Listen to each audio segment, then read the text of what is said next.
kulanti wacan daawadayaal kusoo dhawaada barta youtube-ka aan ku leenahay ee Glangal Media. Fadlan haddii aad ku cusub tahay channelka subscribe saaro calaamada gambalelkana iska hilmaamin. aan ku bilownay sida aad kula socoteen barnaamijyadeennii aad nooga barateen habeenadan waxaan ka raali gelinaynaa inaan kala soo daahnay. haddaba caawa waxaan qaadaa dhigi doonaa barnaamijkeenu caawa uu ku saabsanaa doonaa fanaanada lagu magacaabo Rasmi Reis oo laga duubay muuqaal sir isla markaana iyadoo dad lacag ka baadaysa ama fanaan kala wacday qadka telefoonka kula xiriirtay.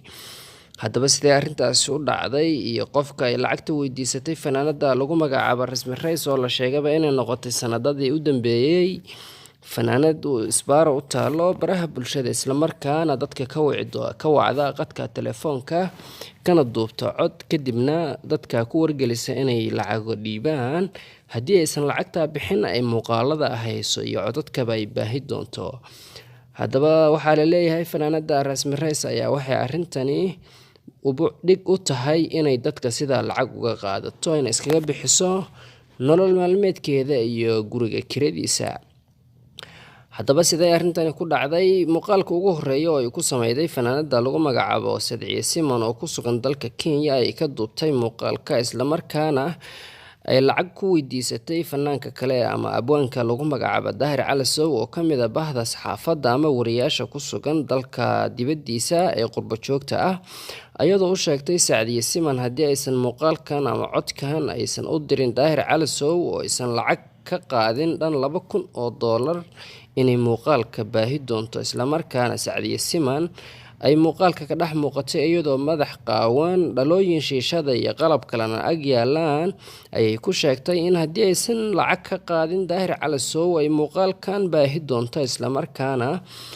codka iyo muuqaalkaba baraha bulshada soo dhigi doonto balse bishardiga ay tahay inay $2,000 ay bixiso ama ay ka qaado Daahir Calasow si muuqaalkan aan loo baahin balse shabakada Glangal ayaa muuqaalkaasi gacanta ku dhigtay waxayna ku tala gashay inay soo gudbida dadka Soomaaliyeed si arrintani wax uga ogaadaan maadaama khilaafkoodu uu cirka isku shareeray horaantii 2018 ay ahayd markii sidaan oo kale khilaaf xoogan u soo kala dhaxgalay fanaanada Rasmi Reis iyo Sadciye Simon oo isla markaa sidaan oo kale muuqaal looga duubay. haddaba sidee arrintaasi ku dhacday ayaad ku daawan doontaan barnaamijkeena intuu socdo iyo arrimo kale oo badan halka fanaanada qaar ba leeyihiin dadka qaarkood waxay ka marsayrsan tahay ninka ay Sadciye Simon guursatay isla markaana ay labada caruurta u dhashay oo Rasmi Reis la leeyahay waxayba markii hore xiriir la lahayd ninkaas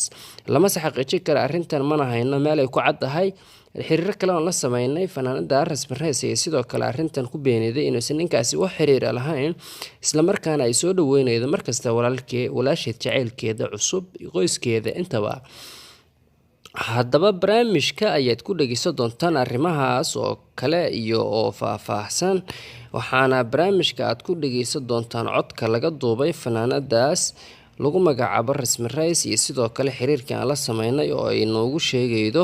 siday wax u jiraan iyo muuqaaladan wixii ka run ah ama ka been ah ayaad barnaamijka ku daawan doontaan.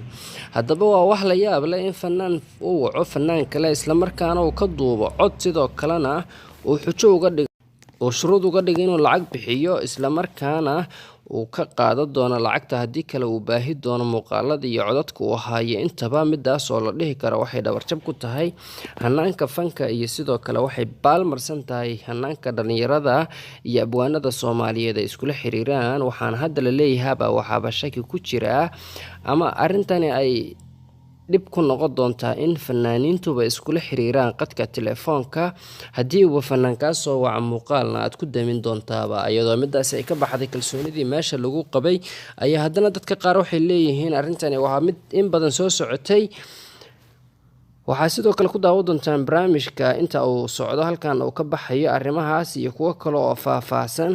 bal hadda waxaan idiin soo dayn doonaa muuqaalka laga duubay fanaanada lagu magacaabo Rasmi Reis ama codka laga duubay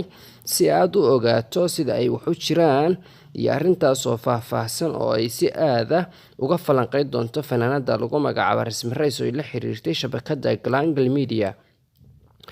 haddaba codka waxaa ku jirta kuwo aan si saxa loo maqli karin haddii aad fadlan codkaasi uu kusoo gaaro ka raalli ahaaw oo aadan maqalin codka oon fasiix ahayn awgiis. sidoo kale fanaanka lagu magacaabo Nimcaan Hilaac ayaa waxaa la leeyahay sidoo kale arrintan waa uu soo farageliyey maadaama uu yahay gudoomiyaha fanaaniinta gobolka Banaadir ama Hobolada Waaberi oo ay fanaaniintani inta badan ka tirsan yihiin. waxaad sidoo kale ku dhageysan doontaan codka Nimcaan Hilaac oo arrintaasi ka hadlaya, labada fanaanna isku dayay inuu dhexdhexaadiyo isla markaana ay labadooduba ku adkeysanayaan mid kasta xogta uu hayo inuu baahiyo. waxaase markii dambe arrintan soo farageliyey Daahir Calasow oo lacagta $2,000 bixiyey, si lacagtaasna loo sheegay in shiishad lagu cabi doono ama lagu faataa baqlay doono, iyadoo rasmi sidoo kale ay leedahay gurigeenu ma yaalaan wax raashin ama wax lacag haba yaraatee. haddaba kusoo dhawow codkaas oo dhammaystiran la dhageysto, waa kan oo ay ku sheegayso Rasmi Rays.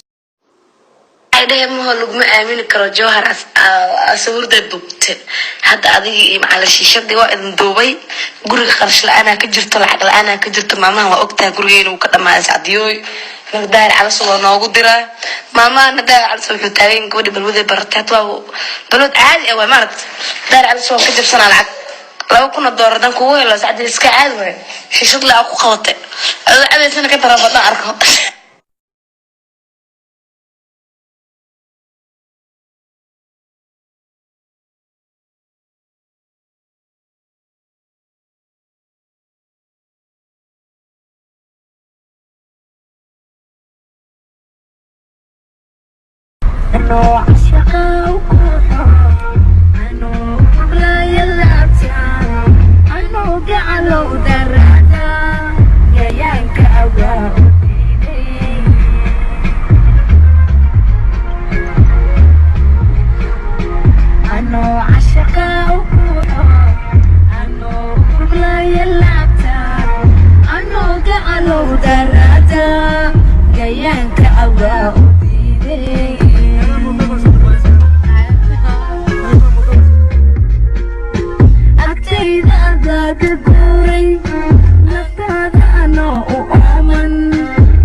intaas ayaan kusoo gabagabaynaynaa barnaamijkeennii. Fadlan haddii aad ku cusub tahay channelka subscribe ta saaro calaamada gambaleelkana iska hilmaamin si aad ula socoto muuqaalada iyo barnaamijyada aan baahino, noqoto daawadaha ugu horeeya ee dhegeysta barnaamijyadeena.